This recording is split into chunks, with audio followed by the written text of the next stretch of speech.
പിതാവിനും പുത്രനും പരിശുദ്ധ റൂഹായിക്കും സ്തുതി, ആദ്യം മുതൽ എന്നേക്കും തന്നെ ആമേൻ. ഇന്ന് ജൂൺ 9 ചൊവ്വാഴ്ച. 1 ശമൂവേൽ 9-ാം അധ്യായം 6-ാമത്തെ വാക്യം.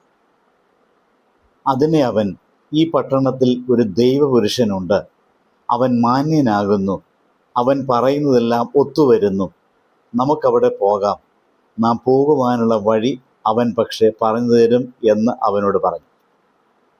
ജീവിതയാത്രയിൽ ചില നിമിഷങ്ങളുണ്ട്, മുന്നിൽ വഴി കാണാത്തതായ അവസരങ്ങൾ, തീരുമാനങ്ങൾ മങ്ങലേൽക്കുന്ന അനുഭവങ്ങൾ, പ്രതീക്ഷകൾ അസ്തമയ സൂര്യനെ പോലെ മാഞ്ഞു പോകുന്ന അവസരങ്ങൾ.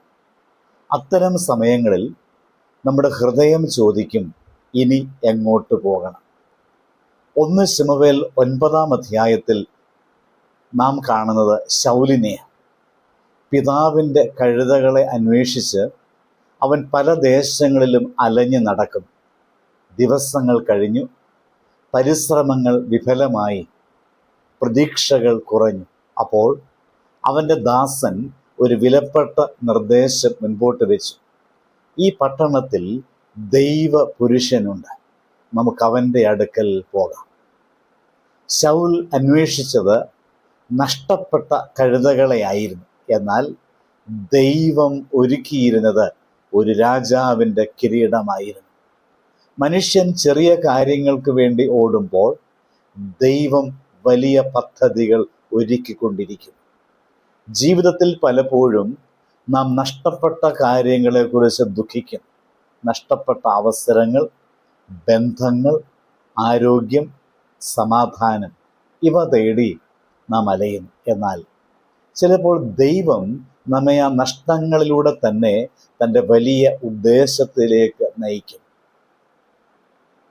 ശൗലിൻ്റെ ദാസൻ പറഞ്ഞ വാചകം ഏറെ ശ്രദ്ധേയമാണ്. അവൻ നമ്മെ പോകേണ്ട വഴി അറിയിച്ചു തരും.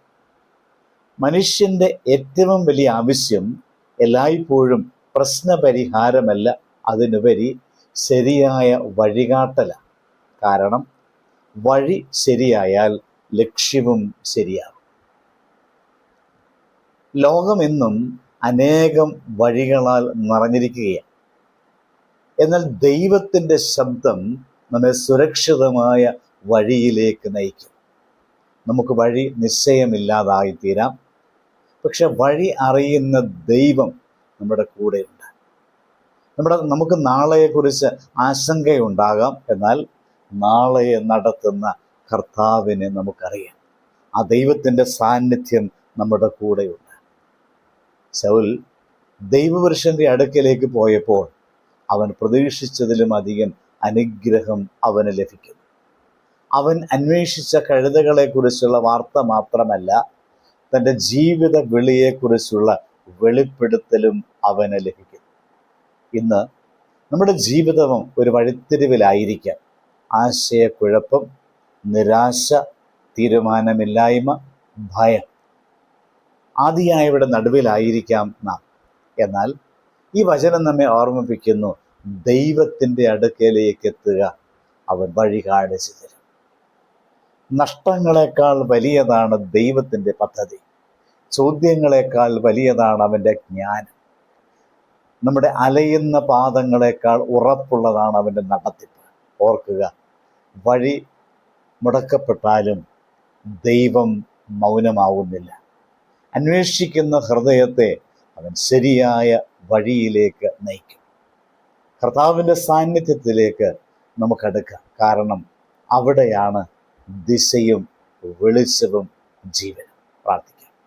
സ്വർഗീയ പിതാവേ, വഴി അറിയാതെ നിൽക്കുന്ന ഞങ്ങളുടെ ജീവിതത്തിൽ അങ്ങയുടെ വെളിച്ചം പ്രകാശിപ്പിക്കണമേ. ആശയക്കുഴപ്പങ്ങൾക്കിടയിൽ അങ്ങയുടെ ശബ്ദം കേൾക്കുവാനും അങ്ങ് കാണിച്ചു തരുന്ന വഴിയിൽ വിശ്വസ്തയോടെ നടക്കാനും ഞങ്ങളെ സഹായിക്കണമേ.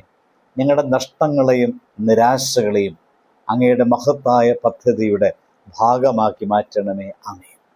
ദൈവം അനുഗ്രഹിക്കട്ടെ.